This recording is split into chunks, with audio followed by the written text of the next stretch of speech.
Play fake on first down. Lagway launching downfield, has a man. Touchdown! Blitz coming off the edge. Dart under pressure. Down he goes. I'm ready to go play. Let's play our best football. What's going on, guys? It's Logan and EJ, baby, and welcome back to SwampCast. Kind of a midweek episode here. I was sitting here and I was talking with EJ, and I was like, dude, it's actually yesterday on Monday. I was like, bro, Iowa State plays this weekend. Kansas State plays this weekend. UNLV plays this weekend. Week 0 is coming up, so we need to make these probably conference picks now, because it may or may not include some of these. Let me actually get that off the screen. But it may or may not include some of those teams. So we wanted to hop on here and do the conference picks. Now, we were maybe going to be doing the college football playoff bracket as well, but we're going to probably push that back until the Sunday video. And Sunday might even be a stream. We'll talk about it. If everything lines up, we might stream that bad boy on Sunday around midday. So look forward to that. But yeah, we're going to go through each conference here, starting with, some of these smaller, conferences, of course, and then work our way up to the Power 4, RIP Power 5. So yeah, let's go ahead. We're going to start with the with probably Sun Belt. We'll start with the Sun Belt. So EJ, if you want to give me your top 2 teams. How's it going, everybody? So looking at the Sun Belt, I mean, this is a fun conference, right? I mean, one of the things that is kind of changing a little bit in sports is NIL, right? So these smaller teams, we poach good players from these smaller teams, and these smaller teams aren't as good anymore. So their talent is being distributed to the Power 5 schools. So, I just want to caveat that and just say I hope these teams are going to end up being really good. But with that said, my top 2 teams, I can give you my top 2 teams and then who's going to win the championship. My top 2 teams for the Sun Belt are going to be App State and Georgia Southern. App State, I really like their coach, Sean Clark. I think he's kind of proven himself. When you look at how they finished the year last year, it was sort of topsy-turvy, but they had some close games. They were able to get a big win late in the season against James Madison, which I thought was impressive. They also had some key wins over Georgia State, and didn't beat Coastal Carolina, but neither here nor there. And looking at their schedule this year, I think it sets up really nicely for them. They've got Georgia Southern at home. They've got Oregon State at home, which is interesting. They got Oregon State at home. Cross country's wild. A cross country game there. They do have to go at James Madison, but they finished the year with Marshall and Arkansas State. I got them going 11-2 this year and making it to the Sun Belt championship game. And they're going to be playing the Georgia Southern Eagles. So led by head coach Clay Helton, who I really, really like. So thinking about, and Georgia Southern's they've got a pretty manageable schedule as well this season. They don't really have any top level teams that they're going to be playing in terms of Power 5. So I have them going 10-3 this year. Drum roll. Who am I going to go with? I'm going to go with Appalachian State to beat Georgia Southern and win the Sun Belt. Nice, baby. Can't wait for that one. For my Sun Belt championship, I have Southern Miss. I got the Southern Miss Golden Eagles. I think they are. Wow. Okay. And I got James Madison making it there. So Southern Miss, now they just brought in Charles Huff from Marshall, the guy that got let go from there, which made no sense because Marshall was insane, and they were really on an upward Right. trajectory there, and they let him go. And with him, he brought all of Marshall. They got the Marshall quarterback.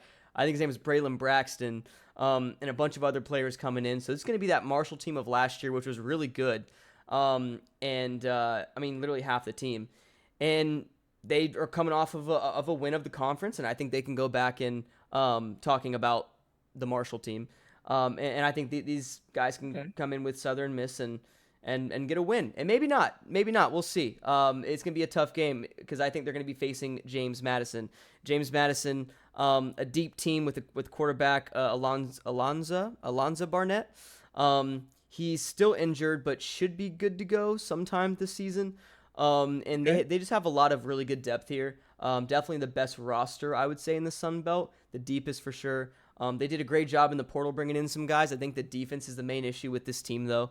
I think offensively they'll find their groove, but defensively it's going to be interesting. And what team did you pick? It was Georgia Southern, right? Georgia Southern, yeah. Georgia Southern plays them late in the year, so that might be a big-time game to look at when it comes to the Sun Belt and saying who's going to go, who's not going to go. I think that's a fun game to look for, and that's going to be at James Madison. So I think James Madison's going to make it. Like I said, Southern Miss versus James Madison. I have James Madison probably winning that one, just because this is a first year with Charles Huff at the helm here at Southern Miss. And even though they brought over a lot of guys, it's just going to get used to that new culture, right? That new stadium, those new colors. And so I have James Madison getting the win and the Sun Belt again. So that's going to be my pick for the Sun Belt. Nice. Yeah, very different. But we have some same picks here going forward. Next one we have is going to be the Conference USA. EJ, go ahead and start there. All right, Conference USA. So my top two teams are going to be Liberty and Western Kentucky. I got Liberty going 11-2. Western Kentucky. Oh, I have the exact same one, by the way, so we can talk about it together. Oh, sweet. Yep. So you got Liberty and Western Kentucky. Yes, sir. Okay, all right. We got two completely different teams in the Sun Belt. So Yeah, we're on the right path here. Liberty does play your favorite team, James Madison, this year, so that'll be interesting. Liberty also has they hired Coastal Carolina's coach last year, Jamie Chadwell, so that'll be interesting. I'm gonna go with. Oh, let me talk about Western Kentucky. So they play Indiana, your favorite head coach, not named Billy Napier. Yeah. Logan's favorite coach, not named Billy Napier. Kurt Signetti. Yes, sir. Kurt Signetti Spaghetti. So they play him. They're probably gonna get beat like 51-7 because Signetti likes to run the score up on you, especially if he sees that you're not as good. But I'm gonna go Liberty to win Conference USA. Even though it's the first year head coach, okay. I like Liberty. Give me Liberty or give me death. There you go. Yeah, there you go. I like it, man. Yeah, I have Liberty winning as well. I have Liberty in Western Kentucky. I have Liberty being the Conference USA champs, like you said, first year head coach. Also, best roster in Conference USA, and I don't think it's even close in my opinion. Okay. They have a lot of seniority, a lot of older guys, a lot of offensive line returning as well, and so I think they'll be in a good place. Western Kentucky just has a lot of new faces, but they did get some really good transfers, and that's why I think they're going to make that conference championship. I think they're going to fall short, which really sucks because this will be the second year in a row that I think they fall short in the Conference USA championship. So poor guys, man, their fans are suffering. If there's even any more left. But I do think Liberty is going to get out there and get the win. So look at us, EJ. Come on. We're hand in hand with it. I love it. Beautiful. Let's go to the next one. We got the MAC conference, baby. America's conference. Oh, man. Okay, so MAC Daddy. I'm going to go with Toledo and Ohio. Okay. Wait, is Toledo in Ohio? I think Toledo's in Ohio. Yes. Yeah. Okay, all right. So we got an in-state rivalry going on here. The Rockets and the Bobcats. Um, Toledo, Jason Candle's their head coach. He's been there, done that. They got a game starting out the year at Kentucky. Mm. So we'll get to see straight off the bat, how good they're going to be. And Ohio, September 13th, plays at Ohio State. So hopefully they, learn a thing or two about that trip. So, I got Toledo going 11-2, not making the CFP. Ohio going 10-3, not making the CFP.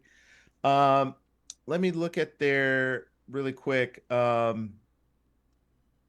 think that's pretty much. I just wrote down like the top game that I think they're playing.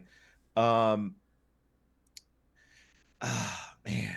All right. So I picked my top two. I'm picking live this champion here. Toledo. Good Give me the pick. Rockets. Good pick. Good pick. I have Toledo. Let me change the PowerPoint thing here real quick. Yeah, I have Toledo in Miami, Ohio. So there's like so many Ohio teams in this conference, dude. It's insane. So I have an Ohio team as well, but a different one. So Toledo and Miami, Ohio. Miami, Ohio, let's talk about them first. They bring in transfer quarterback DeQuan Finn from Baylor. Dude's actually, I think he's coming off of an injury, but he's very athletic, very talented guy, very, a decent recruit coming out of high school. So I think this is a great pickup for Miami, Ohio, and I think this is going to really help them make it to this point. Now, Toledo, I mean, I have them winning. I have them beating Miami, Ohio because Toledo has a lot of starters returning. I think they'll just build. I think they're coming off of an 8-4 season, but they're a team that everyone Nice. picked last year to win the conference, and some people even saying they might slip. Like they're probably going to be a top 20 team last year, and then they went 8-4, which is pretty disappointing. So I think it's going to be that like stereotypical thing of like, when you like look at a team a year too early. I think that's what this Toledo team's going to be. So that's a great pick, EJ. I really like this Toledo team with what they have been building, and I think this is going to be the year that they don't disappoint and that they win their conference. So great pick. Look at us, EJ. Come on now. Next one we have the Mountain West. I'm so excited for the Mountain West, EJ. Let's hear it. Oh man. All right. So the Mountain West. I actually do have the Mountain West producing a playoff team yet again this year. And it's going to be the same team, and they have the best colors of any team in college football. They have orange and blue. Okay. Yes, sir. You guys should know that. SwampCast, rise up. Boise State will be playing the Fighting Dan Mullins UNLV for the Mountain West Championship. Now, the UNLV Rebels were actually a pretty good little team last year. I really like this Vincent Davis running back that they got. I think, I don't know how to pronounce the quarterback's name, Jaden Mavia. It was interesting. They had like a weird quarterback situation last year where it's like the backup would play and then they would dominate, then the starter would play and then they would lose. But Mavi is back. I just think with those two guys, along with this wide receiver who was also on the team last year, Ricky White, I really like this UNLV team to be a really, really difficult team to play against. But I'm going to go Boise State to beat them. I just think that they're just a tad bit further along, even though I really like Dan Mullen with that head coach. Boise State does have a game at Notre Dame to start, or on October 4th. So they are going to lose that game. And I got Boise State going 12-1, UNLV going 11-2. Give me Boise beating UNLV to get the 12th playoff spot at 12-1. I love it. I love it. The Mountain West is like a sneaky good conference. There's a lot of teams that could emerge. I think Boise State is going to be that top team, and I have UNLV and Boise State as well in my top two. But I think anybody can kind of take that UNLV spot. I do like this UNLV team a lot. Dan Mullen, I think, is really he's a good football coach when it comes to, kind of those like third-tier programs, right? And I think that he's going to do a great job. He has no true pressure here. It's not like an SEC school. I mean, kind of take it a little bit easier. He's really good at just finding talent. And he had one of the biggest transfer portal classes this past cycle. Like more than half of the UNLV team left. And he brought in, once again, half of his roster this year. I do also like Alex Orji coming in from Michigan, the quarterback. He brought him in with some other really good guys as well. My issue with UNLV is they have a pretty hard schedule, for the Mountain West, and because of that, it's going to be hard for them to get to this point. But I think as a little underdog pick, I think I like UNLV making that conference championship. So that was a really good pick, EJ. And then I have Boise State. Boise State, even though they lose Ashton Jeanty, one of the best running backs in college football history, they still are loaded. Their quarterback comes back. They're tied in their entire offensive line pretty much. And they have Dylan Riley at running back and a couple of other good guys in that room. I don't think they're going to take the dip that a lot of people think that they're going to take. Spencer Danielson is a phenomenal head coach. I could see him going to a Power 4 program very, very soon because of just what he's built at this Boise State program. And yeah, I even though they're losing Ashton Jeanty, Boise State's not going to really miss a step. I still think they're going to be a very dangerous team, and I have them winning the Mountain West. So great pick. Yeah. I love it. All right. Next one we have is going to be the American Conference, baby. The American, the American Athletic Conference, I think. But yeah, let's hear it, EJ. We have some different picks here. Oh man! All right, so let me look this. Let me look at this, guys, because this is not. This isn't easy. Okay. I'm gonna go Tulane as one of the teams, and I'm gonna go Memphis. And the reason why, mainly because of last year's performance and these two teams returning some key players for Tulane. I think Darian Mensah, their quarterback, is coming back. For Tulane? I don't believe so. No, I think he went to Duke. Oh, he went to Duke. That's right. They are. Man. We can talk about Tulane together because I have them in this game. Okay. Tulane's bringing in Ball State quarterback Somoza, I think his name is. He's really solid, Okay. and so I don't think they're going to make a huge step or miss like a huge step with bringing him in because that dude's really good. Dang. All right. Yeah. Man. All right. I might need to change my pick. Yeah.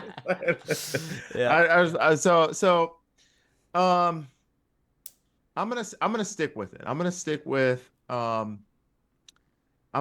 with Tulane. I think they still have a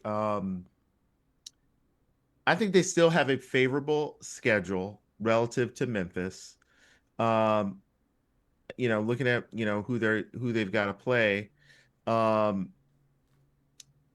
mean, they do have at Ole Miss, and reason, even though it's a non-conference game, these are those games that are sort of mid to middle of the season that these types of teams, I think, start to lose a little bit of the confidence.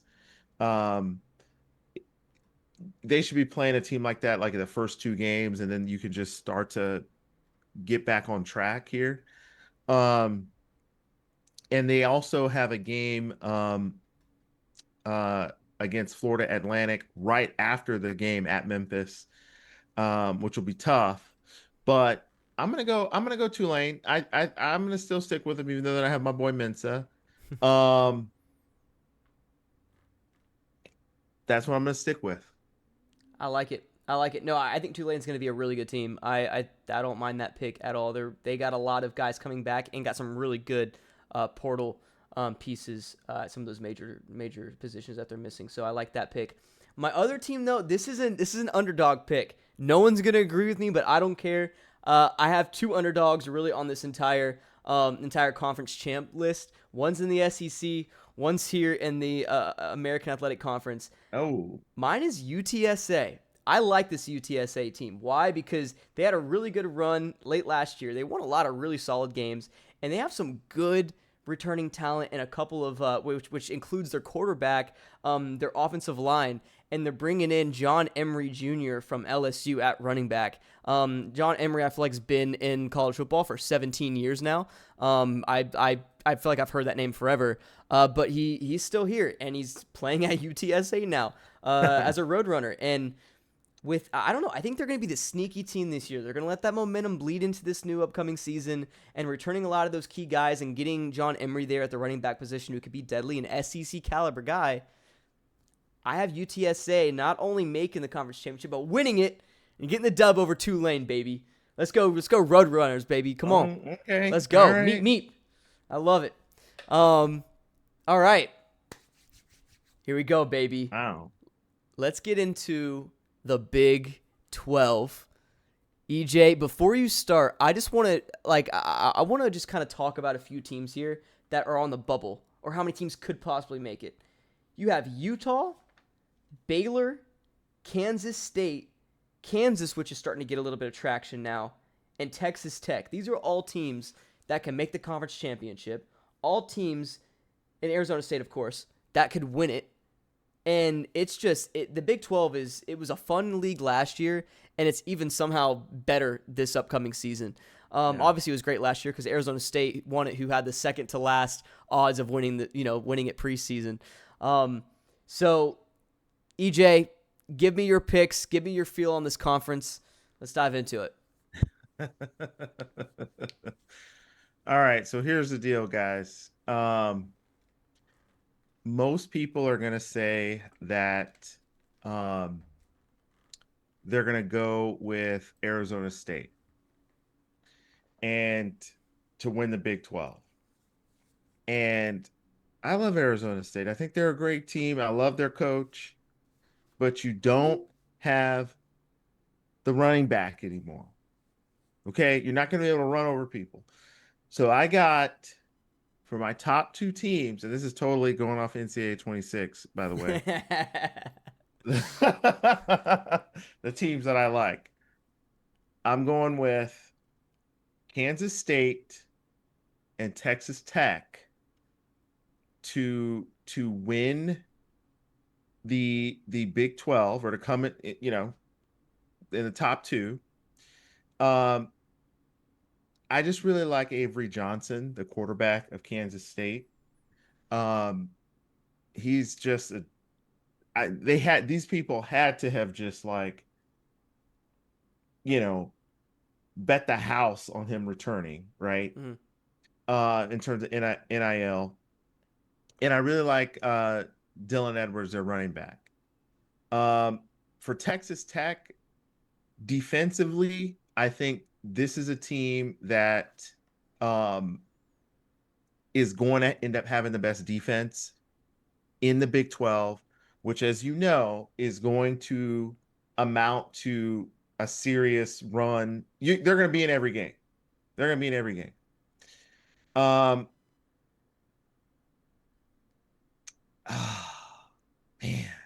All right, here's the deal. I love Kansas State. You're great.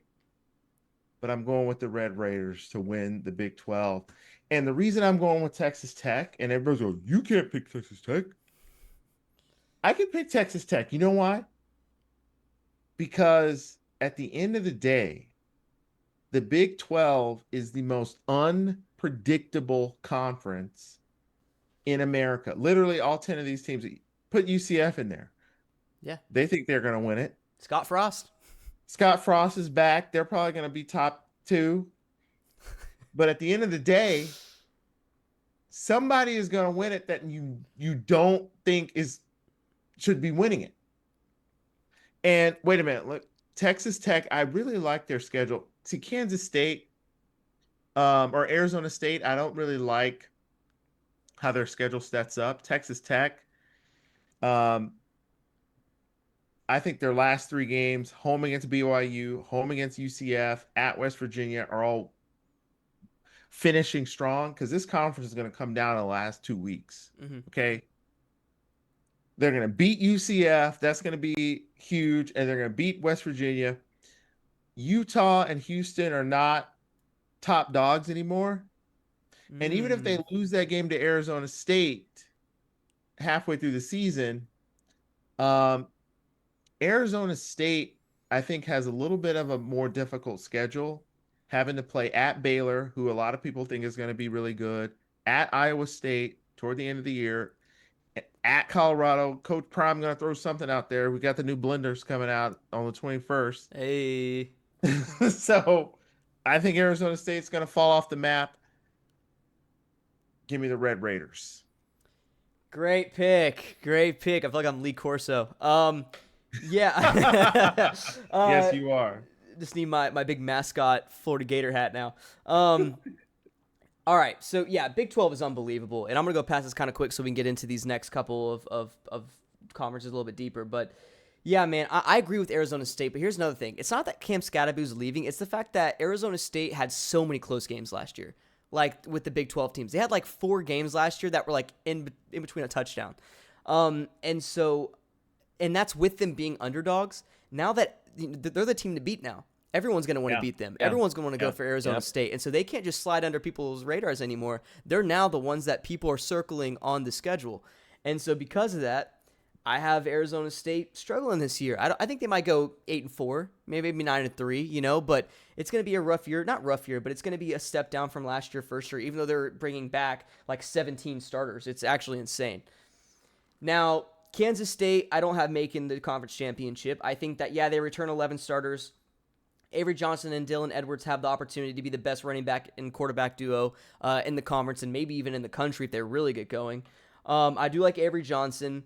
But the defense is what I have a couple questions about the defense. You know what I mean? They lost a few guys. It's going to be a little interesting. I don't know about Kansas State. I think Avery Johnson still needs to take a step forward to really make it to the conference title. And who else did I miss? Baylor.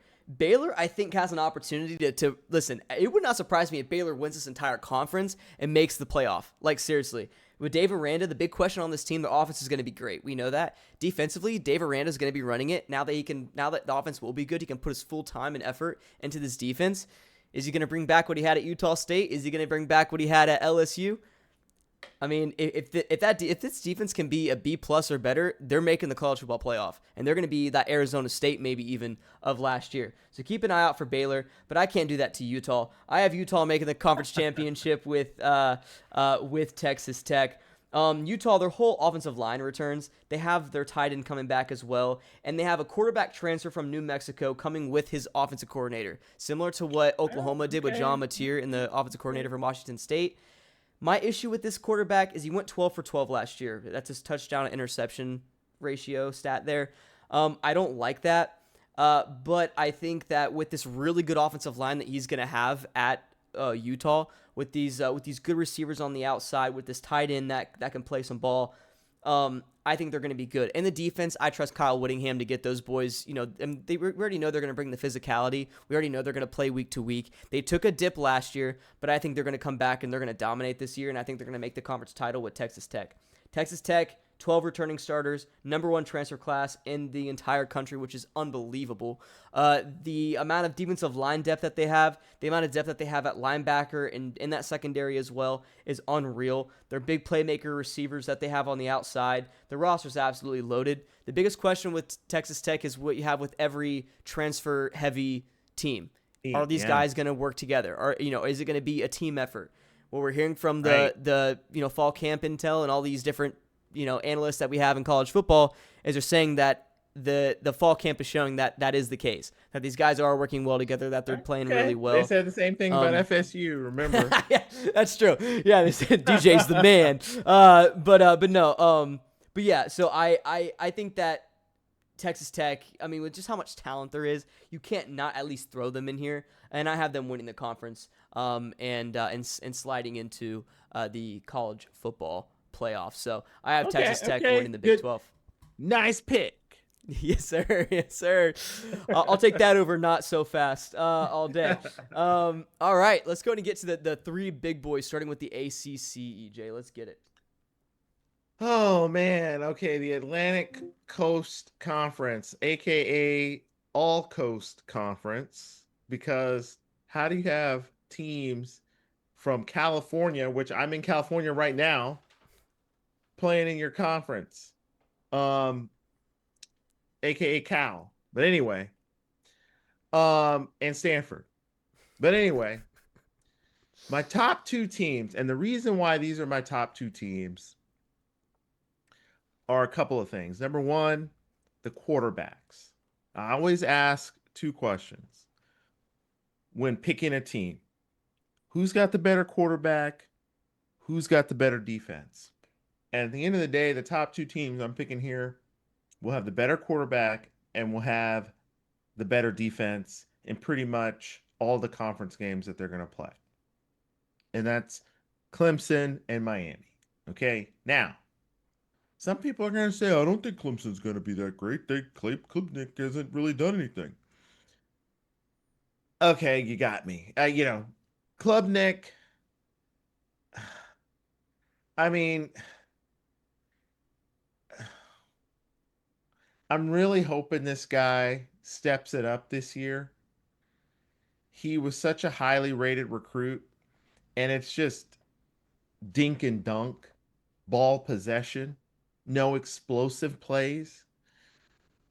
But I'm reading, they're saying they got Tristan Smith and all these wide receivers. They're throwing out the woodworks. Insane wide So receiver room. Insane. they got all these receivers, and Clay Kutnick, I'm not even saying his Club name Nick, right. there you go. Club Nick. Yeah, like I'm at the Club Nick. Yep. Okay, there you go. Don't let me down. Cade Klubnik, don't let me down. For Miami. Oh, the other thing about Clemson, this is the easiest schedule I've ever seen. It's wild. People. LSU, they play LSU to start the season. Wait, is that in Clemson? Yeah, it's at Death Valley, so that should be a win for sure, in my opinion. Okay, so they play LSU at home. I renounce my pick if they lose that game. Then it's like warm up central. You got SMU, which is your next toughest game. Well, you do play at North Carolina. Maybe that's, with the new coach. Maybe that'll give them something to think about. SMU at home. That's nothing. South Carolina at South Carolina. I don't know. That might be for the playoff. Won't be for the ACC. Miami is my number 2 team. Now, Miami, I think, has a little bit more difficult schedule, given the fact that they're playing Notre Dame to start the year. They're playing Florida. They're also playing USF and Florida State. So they're playing two other. Well, actually, Bethune-Cookman they're playing 4 straight teams from the same state. They're playing them in their schedule. That's pretty good for Miami. I also really like Carson Beck. I think here's the thing. When he was at Georgia, the reality is the Georgia system is not really tailored for explosive quarterback play. It's almost like Nick Saban pre-Tua, and Carson Beck just didn't fit in that well. I think they're gonna open up the playbook. They're gonna put more on his shoulders. Let's see what he can do. I think he's got a couple of really good running backs, and the receiving. I'm still not too sold on these receivers, but they're coming in from all over the country. They're highly rated. Ray Joseph is supposed to be really good, so we'll see. But I got Clemson going 12-1, which means I do have them beating LSU, by the way. And then I got Miami going 11-2. I got Clemson defeating Miami in the ACC championship game. And I might have both teams in the playoff. You never know. You have to come back next Ooh. week. Yes, to sir. see. Sunday. This Sunday. Come check it out, baby. Give me Tigers. I love it. Go Tigers. All right. I have Clemson as well, making it. Clemson, the second most returning starters in college football in totality, I believe. It's insane. The quarterback, I think Cade Klubnik, I mean, he went like 34 for 6 last year, touchdown, interception. I do agree the big thing with, God, that name, Cade Klubnik, that I think, like you said, is that explosiveness, right? But I mean, with Williams and all these guys coming back at receiver, in my opinion, the best receiver group in the entire country. It's not even close. And this defensive line and these linebackers, in the secondary as well. They have one of the best corners in all of college football, in my opinion, a top 3 guy. I think Clemson, I think they're going to make an insane run, and I think they're going to make a run pretty deep into the college football playoff. Little wink, wink there. I really like this Clemson team. Now, the team that's going to join them in the where they play. They play at the Panther Stadium, right?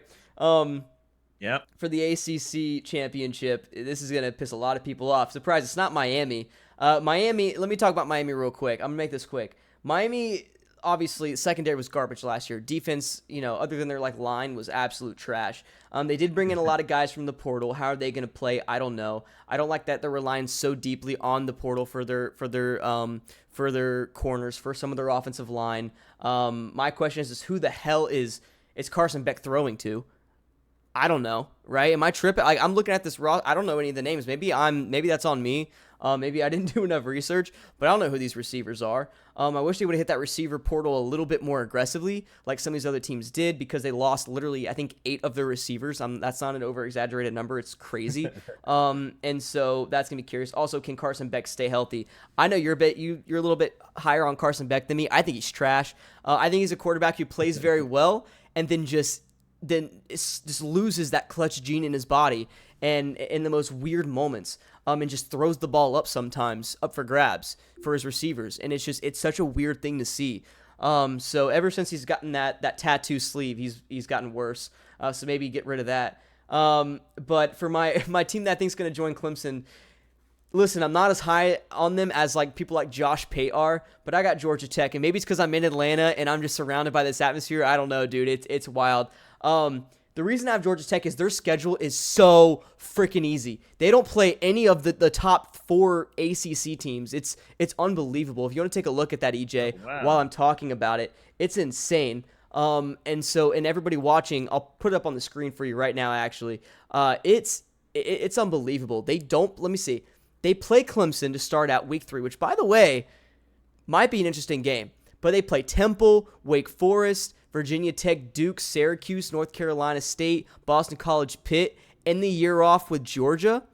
But really the two teams, and listen, that Pitt game could also be a little bit scary, but that's at home, right? That was at Pitt, because I like Pitt a lot this year. I think that I would probably have that as a loss. But they have Clemson, which, like I said, that's a home game for them. And they could catch Clemson off guard coming off of a big LSU win. I'm just saying, I think that might be their first away game as well. So keep an eye out on that game. I might actually go to that if I'm still here. And then Georgia at the end. That's obviously going to be a loss. But Georgia's not a conference game, so they have a chance to go maybe one loss in the conference all year. And so just keep an eye out for Georgia Tech. I have Georgia Tech making it. I don't think they're as good as some of these other analysts are saying they're going to be. But Haynes King and a lot of returning guys. With a wide receiver room that they just brought in the FIU transfer, the guy that had over 1,000 yards receiving last year, that's a great weapon for Haynes King, and I think on top of a really good run game, keep an eye out for G Tech, baby, those Yellow Jackets. All right, let's go. Just so everyone knows, Logan's been spending too much time in Atlanta. So. Yeah. Oh yeah. Oh yeah. Oh yeah. Yeah. No, it's rubbing off on me, baby. It's rubbing off on me. Anything to get away from the Georgia fans. Next one we have is the Big Ten, EJ. We only have about 15 minutes left, so if you want to cruise through this one. Yeah. So I'll make it quick. James Franklin, this is your year. Okay? Do something. I got James Franklin winning the Big Ten against Ohio State. I got Ryan Day making it as well. Now, when you look at this Penn State schedule, it's pretty easy, relatively speaking, because you open up the year, you got 3 straight cupcakes. Then you do have Oregon, but it's at home. Okay? And y'all remember the Oregon Penn State game last year. Penn State should have won. Then they got at Ohio State. But outside of that at Ohio State game, I'm looking at this schedule. I'm like, you should easily be 12-0 or 11-0 in these other games. And Ohio State 50-50. I have them, well, technically I have them beating Ohio State twice. But even if they lose to Ohio State the first time, um, I think they'll beat them in the revenge game. Yep. I like Ohio State because, I think this team is always going to be very, very balanced, and they're just going to overpower pretty much everyone on their schedule. I'm still not certain who's going to win that first game against Texas because that's going to set the tone. Who's number one? The winner of that game is going to end up being ranked number one. Mm-hmm. But I also think Ohio State has a relatively easy schedule as well, even though they do play 3 tough games at Illinois, Penn State at home, at Michigan, in conference. I'm going to go Penn State. I like it. I have those 2 teams in the championship as well. A team to look out for before I get into the other teams, though, is Michigan. Michigan did well in the portal. They have a really good defense. I think all that you have to really fully rely on is Bryce Underwood at quarterback, right? How's that going to do? I think they're a year early. Michigan next year, though, man, keep an eye out for them. I'm just saying. USC, I mean, their secondary is going to be rough, so that's why I'm not big on them. Now, the 2 I have in there, Ohio State, Penn State. Ohio State, they return enough offensively that I'm pretty happy with it. Julian Sands going to be leading it, so that's going to be obviously a big question. The defense is going to be really interesting. A lot of new faces that you're going to see in there. Jim Knowles leaves. He goes to Penn State. You bring in Matt Patricia, a really good defensive mind. How's that going to play? So they, once again, didn't bring in too many guys in the transfer portal for that defense, so that's kind of interesting. But they've done so good in recruiting. It's kind of like Oregon where you're like, you know what? Whatever, you guys have a lot of guys lined up, so I'm not too worried. And so you got to give them a little bit of the benefit of the doubt. But I can see this Ohio State team going 9-3, and I can see this Ohio State team winning the national championship. Like they're probably the most flip-floppy team in the Power Four. They're such a weird, interesting team that I'm really curious to see. It's really going to be on Jalen or Julian Sands' shoulders. Penn State's unbelievable. I mean, look, I wrote this down. If they're going to win, it's the year. You have 9 returning starters on offense. Your whole offensive line, your running back, or both your running backs, your quarterback, your defense. You have a lot of key guys coming back as well. Jim Knowles coming in as DC. So even though you're losing some dudes, you have Jim Knowles coming in, the best defensive mind in college football. James Franklin, this is your year to do it. I have Penn State losing to Ohio State in the season, and then them getting the win here in the conference championship to finally get over the hump, because I think they also beat Oregon in the middle of that season as well for the whiteout. So I think Penn State gets over the hump. They finally start winning some of these big games. Will they win the national championship? Tune in Sunday, baby. This is becoming like a little plug for Sunday. I like it, baby. Come on in. It's going to be fun. It's going to be fun. So we have the same exact thing popping out because you had Penn State winning too, right? Yep. There you go. All right. Those are our Big Ten championship predictions. And finally, we're going to end it off with the SEC, baby. SEC. EJ, let's hear it, brother. How you feeling about this? Well, I'd love to pick Florida. I love to pick my Gators. Come back Sunday and I'll let you know where are we making the playoff this year. But when you look at you got to go with these teams that have significant depth at the positions that matter, right? And if I'm betting money, I'm going Texas and Alabama to be the top 2 teams in the SEC this year. Texas has an interesting game opening at Ohio State. Now, remember, they opened at Michigan last year, and they beat them pretty bad. So, Arch Manning also has the ref factor, okay? There are certain quarterbacks where if you blink, it's a personal foul. That's going to be the same thing with Arch Manning this year. Mark it down. You cannot touch the guy, or it's going to be personal foul. Now, after Ohio State, the game against Ohio State, this is why I don't like our schedule. Look at this four games. It's insane. It's insane. Crazy. Yeah. San Jose State, UTEP, Sam Houston, bye week, then they play Florida. So they've got pretty much a whole month to prepare for us, to prepare for Florida, which is their SEC opener, and prepare for the SEC schedule. So I think they're going to go into that with a lot of momentum, even though you don't know who I'm going to pick in that Florida-Texas game. You don't know that yet. I like Texas to win all these games in the SEC. Now, Alabama is the other team that I was sort of mixed on. I think Ty Simpson's going to be a little bit better than what people think. They ran Jalen Milroe out. Kalen DeBoer, I still think is a solid coach, and I think you're going to see his second year, more his players, his style. You're going to see less mistakes. You're going to see less penalties. You're going to see more solid play. I really like these two highly rated linebackers. They got one from San Diego, Jackson, or he's a defensive back, but I really like him. And I think the running backs for Alabama they're going to get back to power football. And when I look at their schedule, they're going to clobber the Seminoles to start the season. I don't even know why FSU scheduled that game. And now they do have at Georgia, at South Carolina. Okay. This stretch with Tennessee, at South Carolina, LSU, Oklahoma, that's going to be tough. 3 of the 4 at home, though. I got Alabama winning. I got them going 10-2. No, 11-1. And I got Texas also going 11-1.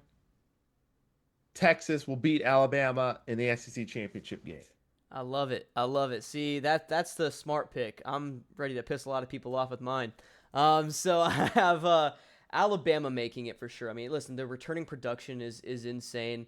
And not just that. I mean, the guys that they have lined up, it's one of the most talented rosters in college football. It's going to rely on Ty Simpson, like you said. I agree. I think Ty Simpson is going to be a lot better than what people think. They also have Ryan Grubb coming in as an offensive coordinator from, I think, the Seattle Seahawks. But he was the offensive coordinator at Washington when they had Michael Penix. Bro knows how to – he's going to have a fiery offense, man, when it comes to running the football and passing it. Ty Simpson, I think, is going to flourish in this offense. And their defense, especially their secondary, dude. I mean, look at this group of defensive backs that they have in safeties. It's the best in the country. It's unbelievable, like actually insane as a group. And so, I mean, Bama not making it would be insane. My team that's going to make it with Alabama is once again going to piss people off. I have Texas A&M making the conference championship. No. I think, listen to me though, listen. Oil money. The oil money I know it got through because they have top 5 in returning production in the country. They have a team that was, by the way, last year 1 game away. If they beat Texas, they make the SEC championship, if you remember that. Their offense, entire offensive line, a lot of their offensive lines coming back. Their entire offensive line's coming back. They got a really good running back room. The big question about this team is going to be Marcel Reed and these wide receivers. If Marcel Reed takes any step forward when it comes to throwing the football in this passing game, Texas A&M they can win the national championship, and I actually believe that. A lot of people are pointing toward the wide receiver room, but they got the NC State wide receiver. I wish they would have tacked it a little bit more, but they brought in Casey. I'm going to try to pronounce his last name. And he's a really solid receiver to bring in, great hands, good, reliable guy that you can use in a lot of different positions there. He needs to step up. But I think if Marcel Reed, and from what we're hearing from the fall intel from all these analysts and all these people, is that Marcel Reed has taken this step forward. And if he takes any step forward, and I mean any step forward in the passing game, we already know the run game's going to be dirty. Texas A&M's you won't be able to stop them because they can run the ball when they want. Marcel Reed can now hit you over the top with KC. You won't be able to stop them. And then the defense, I'm not worried about the defense. You have a lot of returning starters, number 1. And number 2, you have Mike Elko. This isn't the Texas A&M team that they were with Jimbo Fisher. They're not going to go 8-4. The worst this team does is 9-3, and that's the worst in my opinion. This is Mike Elko. Bro knows how to build a roster. He knows defense, and now I think he's going to let the offense do their thing and really develop this defense. And first year, bro almost makes the SEC championship. Come on. He knows what he's doing. This is an even more talented roster than last year. I have Texas A&M making the conference championship. I mean, listen, we have a couple minutes. Let's look at their schedule. I just want to run through it real quick. They play at Notre Dame very early on. That can obviously be a loss. Auburn, win. Mississippi State, win. Florida, we'll talk about that. Arkansas, at LSU. I think at LSU is going to be a loss for Texas A&M. I don't see them winning that one. I do see them losing there. Missouri, South Carolina, that's a home game for them. That's a win. Samford, going to be a tough one. No, I'm joking. That's a win. Then they go to Austin, Texas. That's going to be game of the year. I think that's also, once again, going to decide if which team goes to the SEC championship. Is it going to be Texas or Texas A&M? Because you look at Texas's schedule. That's no joke, right? You're going at Georgia, at Ohio State, at Florida, right? You're playing Texas A&M. You're playing Oklahoma, a team that a lot of people are kind of alluding to. They could easily go 9-3. So it's going to come down to that Texas A&M and Texas game at the end of the year. I'm calling it right now, just like last season, to who goes to the SEC championship. I really like this Texas A&M team. I'm standing beside that. I think they make it, but I do think they fall to Alabama. I think Alabama's too talented. I think they're too good, and they can definitely make a run here. I love the Alabama Crimson Tide to win the SEC once again.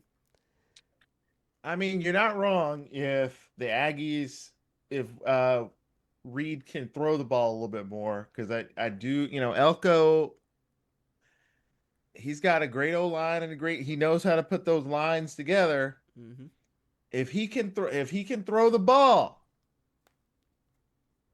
I think they got a chance. But I mean, this schedule, I don't know. The schedule's kind of tricky if you ask me. Because you got to go. Ideally, you only want to lose 2 games. Because there's no longer the East and the West. It's everybody is in there together. So you got tiebreakers and all that. Mm-hmm. So I think it's a good pick. I mean, Notre Dame isn't a factor in terms of the SEC. I think they beat Notre Dame. Like, I'm not big on Notre Dame this season, personally. Oh, okay. We'll get into it. Just listen. Come on in Saturday. We'll dive super deep into it, but we're gonna have to end the episode here. I know, man. They're all mad at me. But that's gonna be it for our conference picks this season, man. We really do appreciate y'all, man. Listen, flame us. Let us know what we're wrong on, what we're right on. Call us whatever you want in the comment section, though. Do that. Give this video a like either way. Subscribe if you're new, baby. Check out Sunday. We're going to be doing an entire deep dive into our college football playoff picks, into a bunch of different teams, and, of course, doing the season prediction for the Florida Gators, and, of course, doing the Long Island University analysis. It's going to be a great time. The Long Island iced teas. Woo! Yes, sir. EJ, appreciate you, man, as always. Everyone watching, we love y'all, man. We'll see you this Sunday. Go Gators.